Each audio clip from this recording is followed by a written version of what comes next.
Tar road మీద car మెత్తగా సాగిపోతోంది. తుషార మనస్సులో చెప్పలేనంత అలజడి.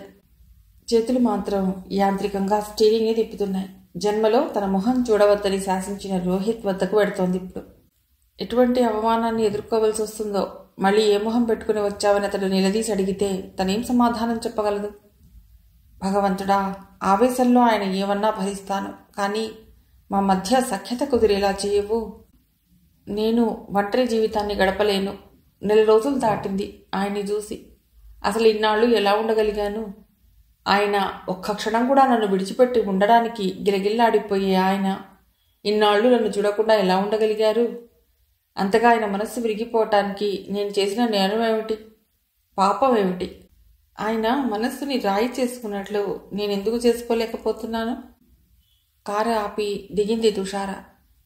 గేటు తెరవబోతూ గుమ్మానికి వేలాడుతున్న తాళం కప్ప చూసి బొమ్మలా అలాగే నిలబడిపోయింది. మెట్ల మీద వరండాలోనూ పేరుకుపోయిన దుమ్ము వారం 10 రోజులుగా శుభ్రం చేయడం లేదని స్పష్టం చేస్తోంది. రోహిత్ ఎక్కడికి వెళ్ళినట్టు? ఎందుకిలా నా జీవితంతో ఆటలాడుకుంటున్నారు? నా కర్మ కాకపోతే ఆ మల్లిక నాలాగే ఉండాలా? అది మీ కళ్ళబడాలా? మీరు చూసినంత మాత్రాన నా స్వభావం తెలిసుండి నన్ను అనుమానించటానికి మీకు మనస్సెలా ఒప్పింది? ఇప్పుడు ఎక్కడికి వెళ్ళినట్టు? ఒకవేళ నా మీద కోపంతో, భయంతో గజగజ వణికింది ఆమె శరీరం. నిలబడే శక్తి లేనట్లు గబగబా వచ్చి కారులో కూర్చుంది. శరీరంలోని నరాలన్నీ చిట్లిపోతాయేమో అన్నంతగా దుఃఖం పొంగుకొస్తోంది. సహజంగా నిగ్రహం గల యువతి కనుక అతి ప్రయత్నం మీద ఆ దుఃఖాన్ని దిగమింగుతూ యాంత్రికంగా స్టీరింగ్ తిప్పుతోంది.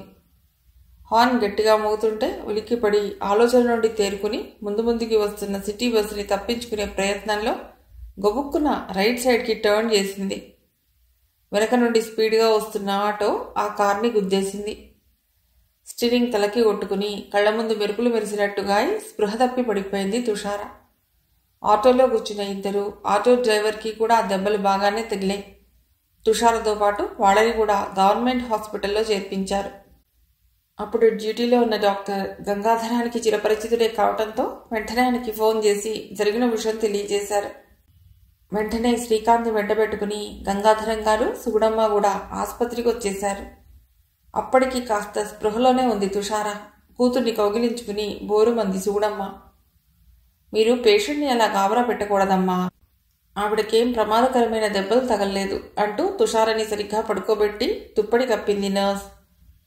గంగాధరం గారు, ఇది మీరు సంతోషించవలసిన సమయమే గాని బాధపడవలసినదేం లేదండి. 2 రోజుల్లో మీ అమ్మాయి తలకి తగిలిన గాయాలు మానిపోతాయి అన్నాడు డాక్టర్ గంగాధరం గారు చేతిని అందుకుని మృదువుగా నొక్కుతూ. అమ్మాయి ఒళ్ళు తెలియకుండా ఇలా బెడ్ మీద పడుంటే ఇది మేము సంతోషించవలసిన సమయమా? భలే డాక్టరేనండి మీరు అంది సుగుణమ్మ వెటకారంగా. డాక్టర్ నవ్వుతూ, అమ్మమ్మ తాతయ్య కాబోతున్నామని తెలిస్తే ఎవరికైనా సహజంగా సంతోషం కలిగే విషయమే కదా అని అలా అన్నాను అన్నాడు. అంటే మా అమ్మాయికి నమ్మలేనట్లు చూసింది సుగుణమ్మ. 3వ నెల, కొద్దిగా నీరసం తప్ప కాంప్లికేషన్స్ ఏమీ లేవు.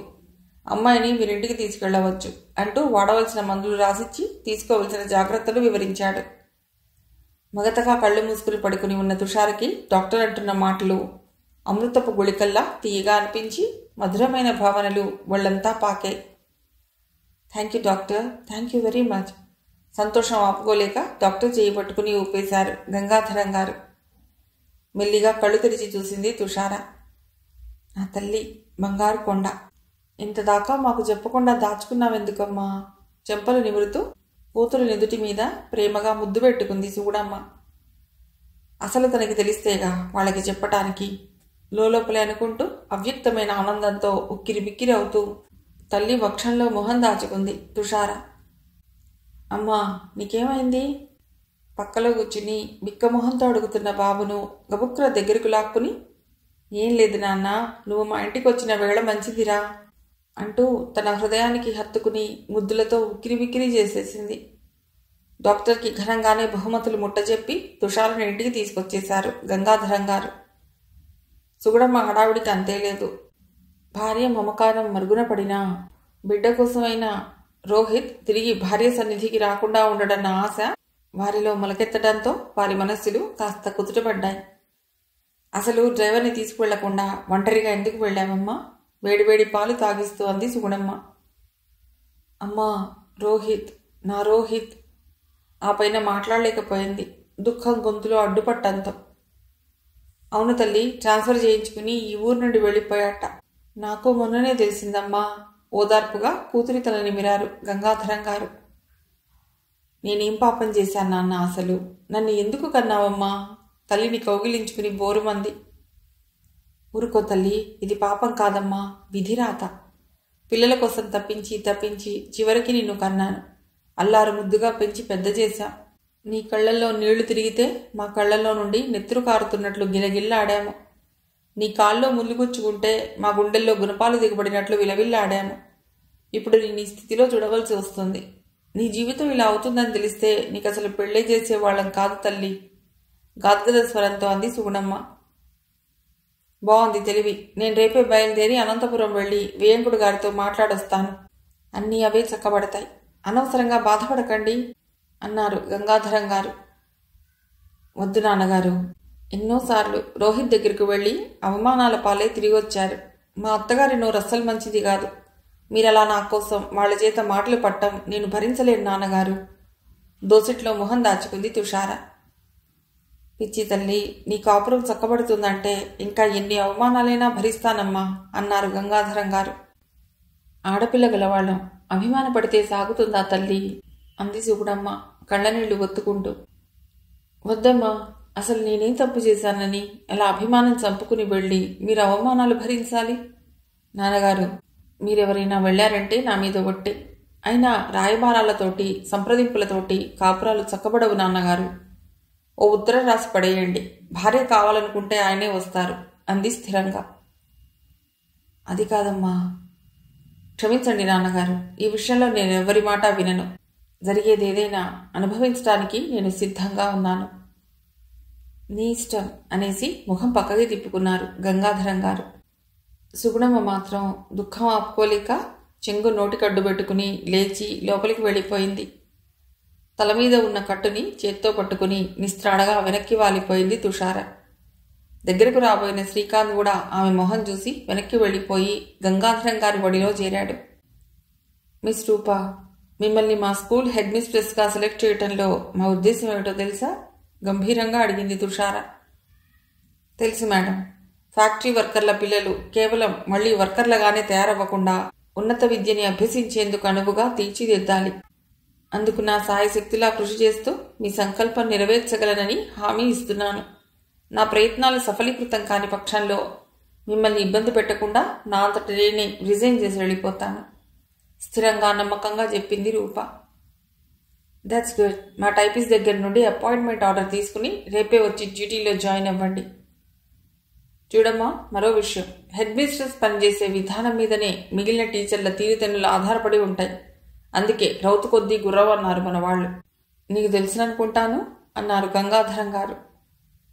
అవును సార్, మీ మాటలు నేను అనుక్షణం గుర్తు చేసుకుంటూ నా మీద మీకున్న నమ్మకాన్ని వమ్ము కాకుండా కృషి చేస్తాను. Very good. నెల్లూరు నుండి వచ్చానంటున్నావు. ఇక్కడ ఒక్కదానివి ఎక్కడ ఉంటావమ్మా? అభిమానంగా అడిగారు. హోటల్లో సామాన్ పడేసి ఇలా వచ్చాను. మీ దయవల్ల ఉద్యోగం దొరికింది. ఇప్పుడు ఉండటానికి గది వెతుక్కోవాలి అంది మొహమాటంగా. తుషార బెల్ నొక్కి బాయ్ రాగానే టైపిస్ట్ శైలజని ఒకసారి రమ్మనమని చెప్పింది. మరుక్షణంలోనే శైలజ వచ్చింది. శైలజ, మీ అమ్మగారింట్లో ఏదో రూమ్ ఖాళీగా ఉందనన్నావు. ఆ మధ్య ఎవరైనా వచ్చారా? ఇంకా ఖాళీగానే ఉందా? ఒక అతను వచ్చాడు కానీ చాలా దురుసుగా బిహేవ్ చేస్తుంటే మా అమ్మ ఖాళీ చేసేమని చెప్పింది. ఈ నెలాఖరికి ఖాళీ చేస్తానన్నట్ట. సరే, షీజ్ మిస్ రూప, కొత్తగా అపాయింట్ అయిన హెడ్ మిస్ట్రెస్. ఆ రూమ్ ఖాళీ అయితే తనకి అలాట్ చేయగలవేమో చూడు. అంతవరకు హోటల్లో తింటూ స్కూల్లోనే గడిపేస్తుంది అంది తుషార. శైలజ రూప చేతిని అందుకుని, miss Roopa, very glad to meet you. మీకు అభ్యంతరం లేకపోతే ఈ వారం రోజులు మీరు మా ఇంట్లో ఉండవచ్చు అంది స్నేహంగా. థ్యాంక్స్. అనవసరంగా మీకెందుకు శ్రమ? మొహమాటంగా అంది రూప. భలే వారే, మాకు శ్రమే ఉంది. రండి, మా వారు కూడా ఈ ఫ్యాక్టరీలోనే పనిచేస్తున్నారు. పరిచయం చేస్తాను. అలాగే అపాయింట్మెంట్ ఆర్డర్ కూడా టైప్ చేసి ఇస్తాను. Thank you sir. రేపు వచ్చి డ్యూటీలో జాయిన్ అవుతాను మేడం. గంగాధరం గారికి తుషారికి కూడా మరోసారి కృతజ్ఞతలు చెప్పుకుని శైలజ వెంట బయటికి నడిచింది రూప. ఇక నేను ఇంటికి వెడతానమ్మా, నువ్వు కాసేపు ఉంటావా? లేచారు గంగాధరం గారు. మీరింటికెళ్ళి కారు పంపించండి నాన్నగారు, నేను కోర్టుకెళ్ళాలి. ఆ మధ్య దొంగతనం జరిగిన కేసు వాయిదా ఉంది. ఇవాళ 11 గంటలకి రమ్మని నిన్న లాయర్ గారు ఫోన్ చేశారు. అన్నట్లు నాన్నగారు, మేనేజర్కి తెలిసిన వాళ్ళ ఇంట్లో ఓల్సేషన్ కుక్క పిల్లలు ఉన్నాయట. ఒక్కొక్కటి 2,000. 2 పిల్లల్ని తీసుకురమ్మని చెప్పాను. రాత్రిపూట వాచ్మెన్కి తోడుగా ఫ్యాక్టరీకి కాపలా ఉంటాయని. అతడికే కాస్త జీతం పెంచితే వాటిని జాగ్రత్తగా పెంచుతాడు. మంచి పని చేశావమ్మా. ఉంటే మరో పిల్లని కూడా తెమ్మను, ఇంటి దగ్గర ఉంటుంది. అమ్మకి ఇష్టం ఉండదు కదా నాన్నగారు, కుక్కని ముట్టుకుంటే మైలబడిపోతుందేమోనని భయం అంది నవ్వుతూ.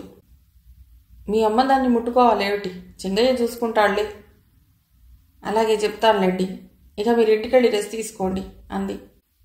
ఆయన వెళ్లారో లేదో శైలజ లోపలికి వచ్చి, మేడం, హోటల్కి వెళ్ళి రూపసామాన్లు తీసుకుని ఆవిడ మా ఇంటి దగ్గర దిగబెట్టేసి వస్తాను. 1 గంట పర్మిషన్ ఇవ్వండి అడిగింది. అర్జెంట్ లెటర్స్ ఏమైనా ఉంటే కమలాకర్ చూసుకుంటాడు. ఇవాళ నువ్వు ఇక రాకు, వెళ్ళిరా అంది. థ్యాంక్ యూ మేడం, రేపు రూపను కూడా వెంటబెట్టుకొస్తాను. ఇద్దరూ అప్పుడే మంచి ఫ్రెండ్స్ అయిపోయినట్లున్నారే నవ్వింది తుషార. నవ్వుకుంటూ వెళ్ళిపోయింది శైలజ. ఫోన్ రింగ్ అవుతుంటే రిసీవర్ అందుకుంది. బాబు. అమ్మా, నాకింటి దగ్గర బోరుగా ఉంది. ఇప్పుడే తాతగారు వచ్చారు. కారులో నేను నీ దగ్గరికి రావాలా అడుగుతున్నాడు. వద్దు నాన్న, నేను ఇప్పుడు బయటికి వెళ్తున్నాను. అన్నం తినేసి కాసేపు నిద్రపో. లేచి పాలు దాగి పింకీతో ఆడుకో. అమ్మమ్మతో తాతయ్యతో కబుర్లు చెప్పు. నేను వచ్చేటప్పుడు కామిక్స్ తెస్తాను అని సముదాయించి ఫోన్ పెట్టేసింది. మళ్ళీ ఫోన్ తీసి కృష్ణమోహన్ ఆఫీస్ నంబర్ డయల్ చేసి, మిస్టర్ కృష్ణ, బాబు ఆరోగ్యం కాస్త బాగా అయింది. రేపటి నుండి మళ్ళీ స్కూల్కి పంపిద్దాం అనుకుంటున్నాను. నో నెవర్ మైండ్, నాకేం శ్రమ లేదు అని చెప్పి ఫోన్ పెట్టేసింది. బాయ్ వచ్చి కారు వచ్చిందని చెప్పడంతో మేనేజర్ని పిలిచి పనప్పగించి వెళ్లి కారెక్కింది. కారు కదిలాక కేసుని గురించి ఆలోచిస్తూ వెనక్కి జార్లబడి కూర్చుంది. ఫ్యాక్టరీ నుండి వచ్చి స్నానం చేసి టీ తాగి లాన్లో ఉన్న సిమెంట్ బెంచ్ మీద కూర్చుంది తుషార.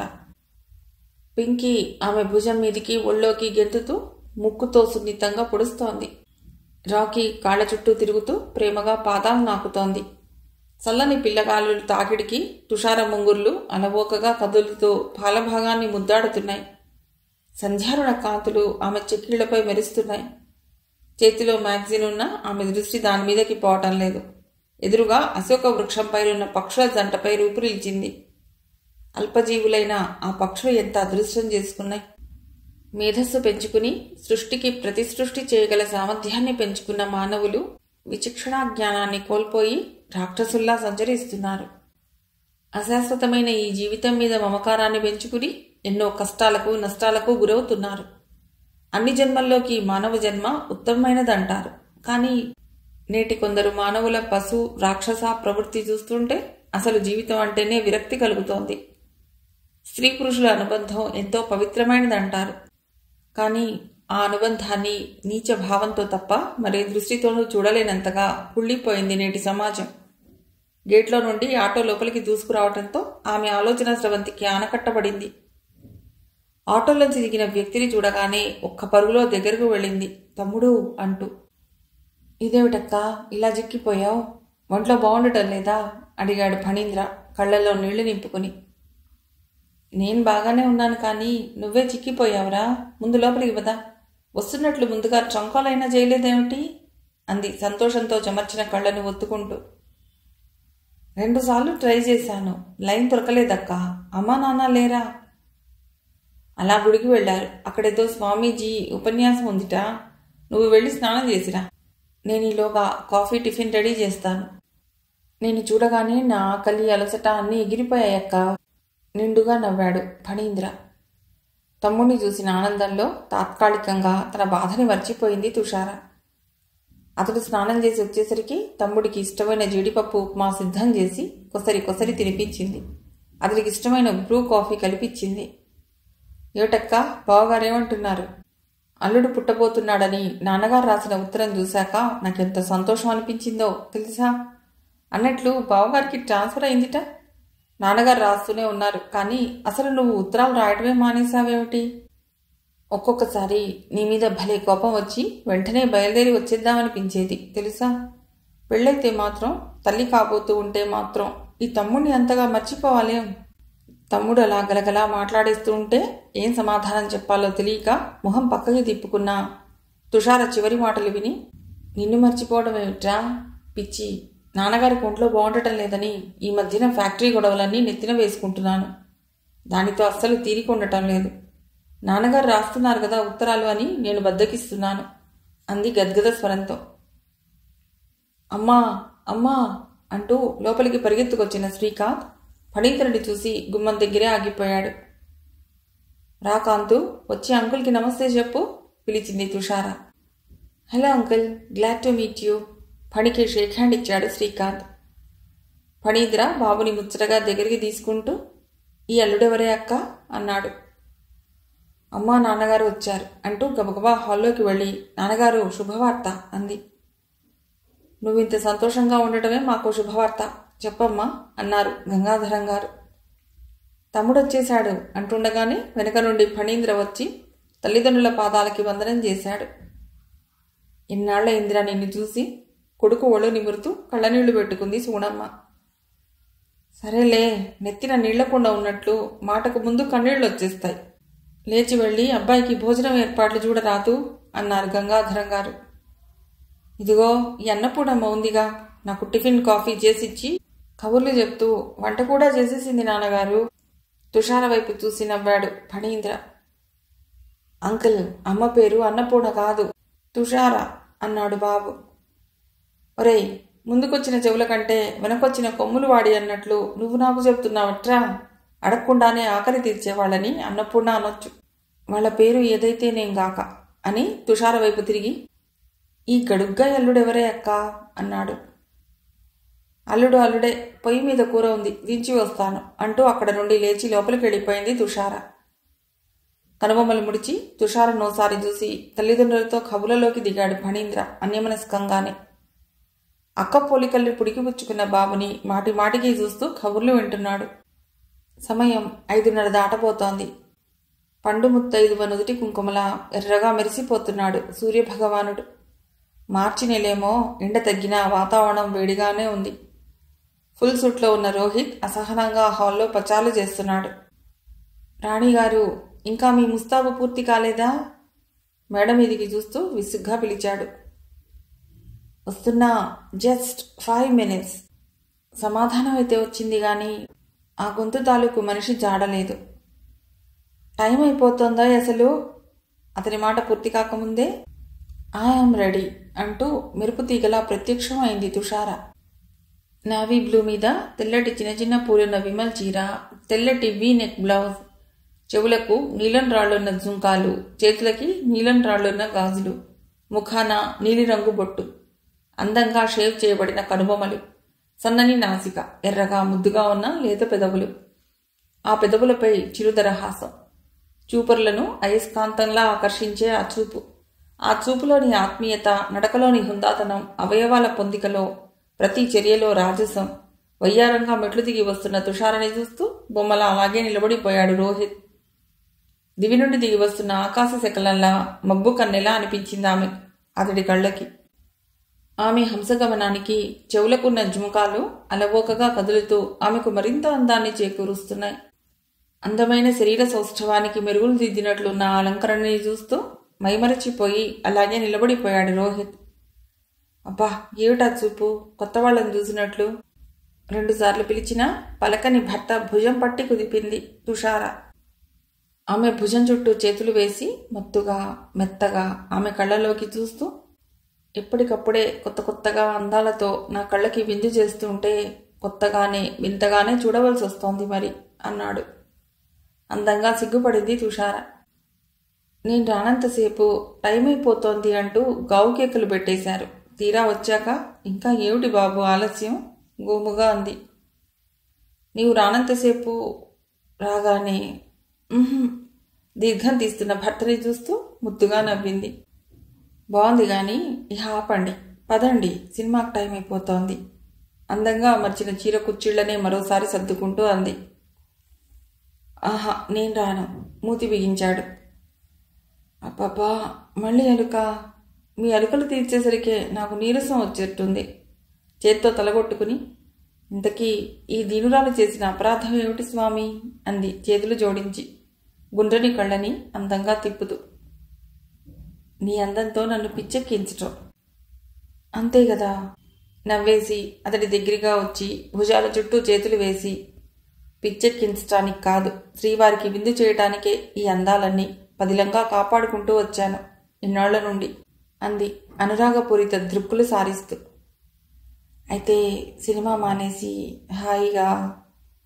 Nothing doing. ఇవాళ తప్పనిసరిగా సినిమా చూపిస్తానని నిన్ననే ప్రామిస్ చేశారు. వెళ్ళి తీరవలసిందే. అతన్ని వదిలేసి దూరంగా జరిగింది. నేను ఇలా చూస్తుంటే నాకు అసలు సినిమాయే చూడబుద్ధి కావటం లేదు. డియో ప్లీజ్, పోనీ సెకండ్ షోకి వెడదాంలే అంటూ తమకంగా దగ్గరికి వస్తున్న భర్తని చూస్తూ, పెళ్ళయి ఏడాదైనా ఇంకా కొత్త పెళ్లి కొడుకులా ఏమిటి ఆరాటం? ముద్దు ముద్దుగా విసుక్కుని, పదండి టైం అయిపోతోంది. ముందుగా తనే బయటికి నడిచి స్కూటర్ తీసి స్టార్ట్ చేసి, అలకల పెళ్ళికొడుకు గారు త్వరగా రండి స్వామి అంది చిన్నగా నవ్వుతూ. ఉడుక్కుంటూ ఇంటికి తాళం పెట్టి బ్యాక్ సీట్లో కూర్చున్నాడు రోహిత్. బాణంలా దూసుకు వెళ్ళి రోడ్డెక్కింది స్కూటర్. అయ్యగారిలాగే ఇవాళ ఈ స్కూటర్ కూడా మహా జోరుగా ఉంది. ఇంతకీ ఏ సినిమాకి వెళదాం? ఏ సినిమా అయినా ఒకటే. నేను అసలు ఇప్పుడు సినిమా చూడటానికి వస్తుంటే కదా కోపంగా అన్నాడు రోహిత్. మరి తల కొద్దిగా తిప్పి ఓరగా చూసింది, నవ్వుని పెదవుల చాటున దాచుకుని. అంకుల్ నీకు స్కూటర్ డ్రైవింగ్ నేర్పించి చాలా పొరపాటు చేశారు కోపంగా మూతి బిగించాడు. అవునవును, ఉంగరాల జుట్టు, చక్కటి మీసకట్టు, యవ్వనంతో మిసమిసలాడే మీ ఒళ్ళు చూసి ముచ్చటపడిపోయి నన్ను మీకిచ్చి పెళ్లి చేయడం లాంటి పొరపాటు కూడా చేశారు మా నాన్న. అంటే అంటే రోషంతో ముక్కు ఎగబీల్చాడు రోహిత్. అంటే అదే, అబ్బాయి గారికి ముక్కు చివరే కోపం ఉంటుందని, అది పిలవకముందే అప్పుడప్పుడు బుస్సున పొంగుకొస్తూ ఉంటుందని ముందుగానే తెలుసుకోకపోవటం మా నాన్న పొరపాటు కాదా? మా అల్లుడు ఇంత మంచివాడు, అంత గొప్పవాడు అంటూ వచ్చిన వాళ్ళందరి దగ్గర ఒక్కటే పొగట్టం, అది మా నాన్న పొరపాటే కదూ కవ్వింపుగా అంది. నేను మంచివాణ్ణి కాదేమిటి? కాకపోతే ఇవాళ రాణిగారు మరింత అందంగా ముస్తాబై కవ్విస్తూ ఉంటే సినిమా ప్రోగ్రాం క్యాన్సిల్ చేసేస్తావు కదా అని కాస్త కోపం నటించానంతే. చీరకి బ్లౌజ్కి మధ్య నుండి తెల్లగా మెరుస్తున్న నడుము మీద గోరుతో గీకాడు. చిరుకోపంతో మూతి సున్నాలా ముడిచి వెనక్కి తిరిగి చూసింది. అలకల అమ్మాయి గారు, ముందుకు చూసి బండి నడపండి, లేకపోతే మనం ఇప్పుడు వెళ్లేది సినిమాకి కాదు ఆసుపత్రికి ప్రసన్నంగా నవ్వాడు రోహిత్. మనం ఇద్దరం కలిసైతే ఎక్కడికి వెళ్ళినా నాకు ఇష్టమే. సంతోషమేనండి. అలా ఆమె అనేసరికి అతనికి మహా ముచ్చటగా అనిపించింది. ఆ సంతోషంలో అతడి చేతి వేళ్లు ఆమె నడుము మీద మరింత చురుగ్గా నాట్యం చేయడం మొదలెట్టాయి. చా, ఎవరైనా చూస్తారైనా సిగ్గు భయం లేవు. ఇదిగో ఇలా అల్లరి చేస్తే వారం రోజుల పాటు బెడ్రూమ్ దరిదాపులకు కూడా రాకుండా స్ట్రైక్ చేస్తాను. అప్పుడు తెలుస్తుంది అయ్యగారి సంగతి. బెదిరిస్తూ రెడ్ సిగ్నల్ చూసి సెంటర్ దగ్గర ఆపింది తుషార. అసలే టైం అయిపోయిందనుకుంటూ ఉంటే మధ్యలో ఇదో గోల విసుక్కున్నాడు రోహిత్.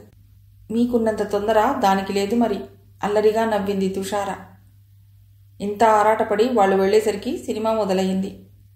ఫేవరెట్ హీరోయిన్ అంటూ ఇంత దూరం తీసుకొచ్చావు. స్టార్టింగ్ నుండి చూడకపోతే అసలు సినిమా చూసినట్లే ఉండదు. దగ్గరున్న థియేటర్కి వెళ్ళి ఏదో ఒక సినిమా చూస్తేనే పోయేదిగా విసుక్కున్నాడు రోహిత్. ముందు ఆ సీరియస్నెస్ తగ్గించండి. బయలుదేరినప్పటి నుండి వద్దో వద్దో అని గొడవే. అందుకే ఇలా అయింది అసలు. మీకు ఇష్టమైన సినిమాకి ప్రదేశానికి మీరు రమ్మనగానే నాకు ఇష్టం లేకపోయినా, ఒంట్లో బాగోలేకపోయినా నేను రావటం లేదు. ఒక్కసారి నేను వెడదామనేసరికి ఇంత రాద్ధాంతం. ఎంతసేపు మీ ఇష్టాలు, మీ సరదాలు, మీ సంతోషాలు అంతే తప్ప భార్య కూడా ఒక మనిషే, దానికి కూడా ఇష్టాలు, సరదాలు, కోరికలు ఉంటాయని మీరెందుకు అనుకోరు? ఏమన్నా అంటే బతిమాలక ఏం చేస్తుందిలే అని అలిగి మూతి ముడుచుకుని ముసుగు బిగించటం. అబ్బబ్బా అసలు. ఆమె చేతిని గట్టిగా పట్టుకుని, టుషి, ఇక్కడికి మనం సినిమా చూడటానికి వచ్చాం గాని పోట్లాడటానికి రాలేదు. ఇహ ఆపేడియో అన్నాడు ఆదుర్దాగా. అతని చేతిని విదిలించి కొట్టి, ఆ విషయం గుర్తు ఉంటే నేను ఇక లెక్చర్ ఇవ్వవలసిన అవసరం వచ్చేలా ప్రవర్తించి ఉండేవారు కాదు అంది కాస్త కోపంగా. ఓకే ఓకే, తప్పంతా నాదే, సరేనా? ఇహ ఓ చిరునవ్వు నా మొహాన పడేసి బుద్ధిగా సినిమా చూసుకో అన్నాడు మొహం దీనాతి దీనంగా పెట్టి. అతడి మొహం చూసి నవ్వేసింది తుషార. సినిమా పూర్తయ్యాక హోటల్లో భోంచేసి ఇంటికి వెడదాం, ఇంటి దగ్గర వంట చేయనివ్వలేదు కాబట్టి జ్ఞాపకం చేసింది తుషార. గుర్తుందో ఈ మహారాణి, ఏ హోటల్కి వెడదాం అన్నాడు స్కూటర్ స్పీడ్ పెంచుతూ. మీ ఇష్టం. అబ్బా చెప్పబోయి. సినిమాలన్నీ విడిచిపెట్టే టైం కావటంతో రోడ్లన్నీ జనంతో వాహనాలతో కిక్కిరిసి ఉన్నాయి. ట్రాఫిక్ పూర్తిగా బంద్ అయింది. వాహనాలన్నీ బారులు తీరి నిలబడి ఉన్నాయి. ముందుకు పోవటానికి లేదు, అలా అని వెనక్కి పోవటానికి వీల్లేదు. సినిమా చూసామన్న ఉత్సాహం అంతా ఆవిరైపోయి నీరసం చిరాకు ముంచుకొచ్చాయి ఇద్దరికి.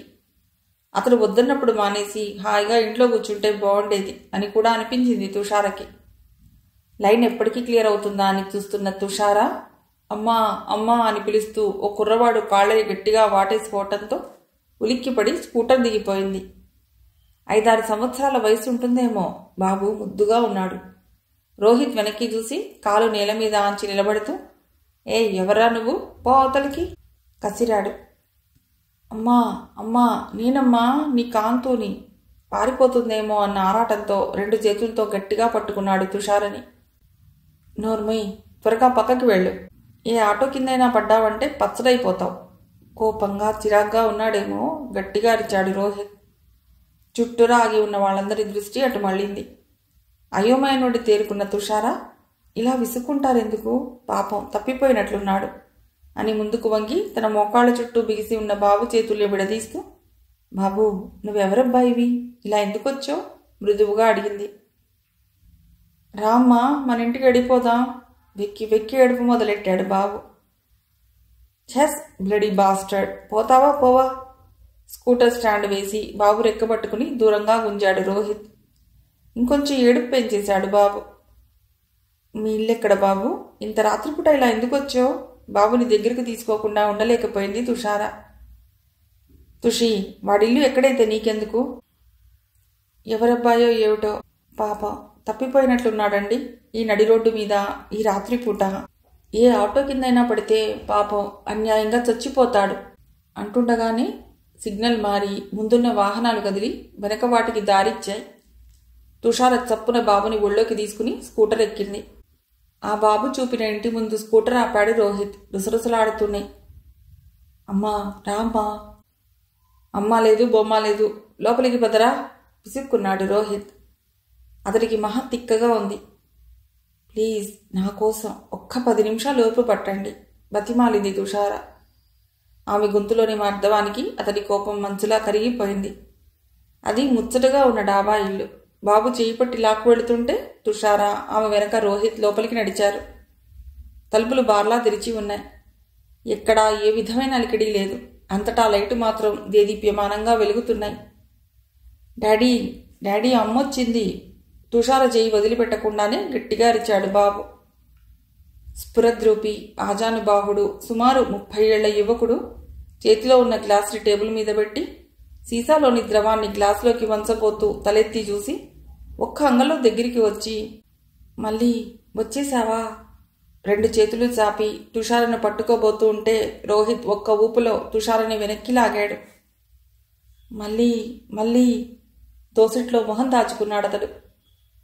సారీ, మీరేదో పొరబడుతున్నారు. నా పేరు తుషార. మీ బాబు మెయిన్ రోడ్ మీద కనిపిస్తే తీసుకొచ్చాను అంటూ యథాలాపంగా పక్కకి చూసిన తుషార ఉలిక్కి పడింది. తల తిప్పి రోహిత్ వైపు చూసింది.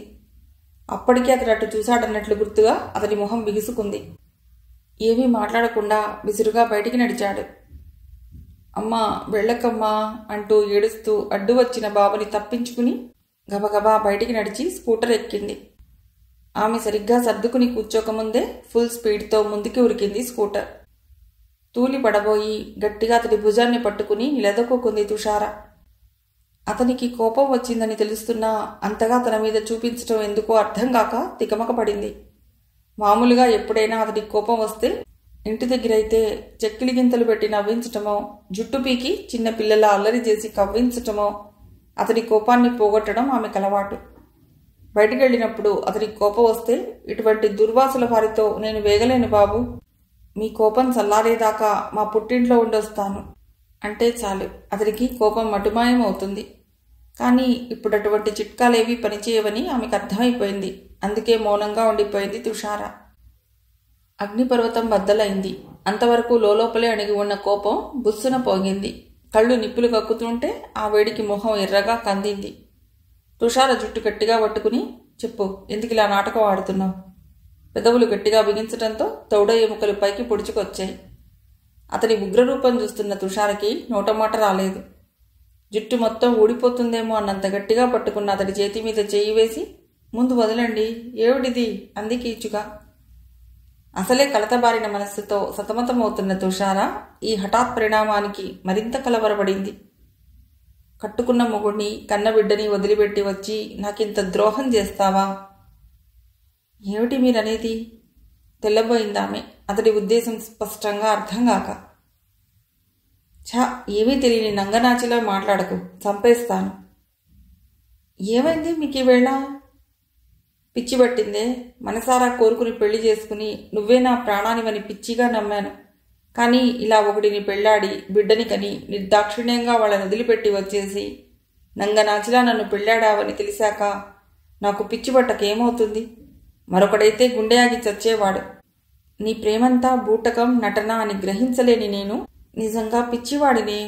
ఆవేశంతో ఊగిపోతున్నాడు రోహిత్. ఆపండి, ఒకే పోలికలున్నంత మాత్రాన ఆ ఫోటోలో ఉన్నది నేనే అనుకుంటున్న మీరు నిజంగా పిచ్చివారే. తన జుట్టు పట్టుకున్న అతడి చేతిని విసురుగా తోసేసింది. లేకపోతే ఆ రాస్కెల్కి ఎంత ధైర్యం మళ్ళీ అంటూ నిన్ను కౌగిలించుకోవటానికి? ఆ పిల్ల వెధవా అంతమందిలో నిన్నే ఎందుకలా పిలిచాడు? తాగిన మైకంలో ఒళ్ళు తెలియని అతడి ప్రవర్తనకి, అభం శుభం తెలియని ఆ పసివాడి పిలుపుకి పెడర్థాలు తీస్తున్నారా? ఇదేనా మీ చదువు మీకు నేర్పిన సంస్కారం? చదువుకున్నంత మాత్రాన ఒకరికి భార్యవై ఒక బిడ్డకు తల్లివైన నిన్ను ఏలుకునేంత సంస్కారవంతుణ్ణి కాదు. ఇన్నాళ్ల నుండి మీరు నన్ను అర్థం చేసుకుంది ఇంతేనా? అవమానంతో ఆమె మనసు దహించుకుపోతున్నా నిబ్బరంగా అడిగింది. నువ్వు నన్ను పూర్తిగా మోసం చేశావు. అక్కడున్న నిలువెత్తు నీ ఫోటో చూశాక, అచ్చం నీ పోలికలే పుడికి పుచ్చుకున్న ఆ వెధవని చూశాక కూడా నీ కళ్ళబొల్లి కబుర్లు నమ్మటానికి నేనేం వెర్రి వెధవని కాదు. నీ అందానికి దాసుడనై ఆ మోసాన్ని గుర్తించలేకపోయాను. నేనక్కడ లేకుండా ఉన్నట్లయితే, ఆ సమయంలో నేను పక్కకి లాగకుండా ఉన్నట్లయితే ఈ పాటికి హాయిగా అతడి కౌగిట్లో. Stop it! శక్తినంతా కూడా తీసుకుని గట్టిగా అరిచింది తుషార. మీరేనా ఇలా మాట్లాడేది? ఆమె గొంతు వణికింది. అవును, అక్షరాల రోహిత్ని నీ ఒడలో తాళిగట్టి నువ్వేదో మహాపతివ్రతవని, కేవలం నా కోసమే పుట్టావని మురిసిపోతూ ఇన్నాళ్ల నుండి ఎంగిలాకులో తింటున్న మూర్ఖుణ్ణి. తెలిసాక కూడా కకృతి పడే బతుకు కాదు నాది. ఇక ఒక్క క్షణం కూడా నువ్వు నా ఇంట్లో ఉండటానికి వీల్లేదు. నీ నీడను కూడా భరించలేను. Get out! ఈ జన్మలో నీ మొహం నాకు చూపించకు. అది కాదండి. షటప్! ఇంకొక్క మాట మాట్లాడినా నిన్ను చంపి పారేస్తాను. విసురుగా ఒక్క తోపు తోశాడు. ఆ విసిరికి వెళ్లి గోడకి కొట్టుకుంది తుషార. కళ్ళు చీకట్లు కమ్మే. మరుక్షణంలోనే తేరుకుని, ఇదే మరొకరై ఉంటే ఇక్కడికిక్కడే ఖైమా చేసి ఉందును.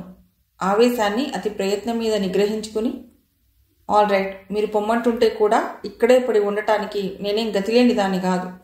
కానీ ఒక్క మాట, కట్టుకున్న భర్తని, కన్నబిడ్డని వదులుకుని పులి విస్తరాకుల వెంట పరుగులెత్తే నీచగుణం ఈ తుషారకు లేదని ఇంతవరకు మీరు గ్రహించలేకపోవటం నిజంగా క్షమించరాని నేరం. మనిషిని పోలిన మనిషిని చూడగానే, ఫోటో చూడగానే అంతగా అనుమానాన్ని పెంచుకునే వ్యక్తి, అసహ్యాన్ని వెళ్ళగక్కే మీరు భర్త కావడం నిజంగా నా దురదృష్టం. మీ కళ్ళకి కమ్మిన పొరలను తొలగించి నిజానిజాలను మీ ముందు ఉంచుతుంది కాలం. నిజానిజాలు ఆలోచించకుండా నోటికి వచ్చినట్లు వాగటం ఎంత ప్రమాదమో, వాటి ప్రభావం ఎంత దారుణంగా ఉంటుందో ముందు ముందు మీకే తెలుస్తుంది. కానీ అప్పుడు విరిగిన ఈ మనసులో అతుక్కోవటం ఎంత కష్టమో చెప్పినా ఇప్పుడు మీకు అర్థం కాదు. వస్తా, గుడ్ బై. గబగబా బయటికి వచ్చింది. తల గిర్రున తిరిగిపోతోంది. మెదడంతా ముద్దుబారినట్లుగా ఉంది. కాళ్ళు తేలిపోతున్నాయి, అడుగులు తడబడుతున్నాయి. ఆటో పిలిచి ఎక్కి కూర్చుంది. మిగిలిన కథ తర్వాతి భాగంలో.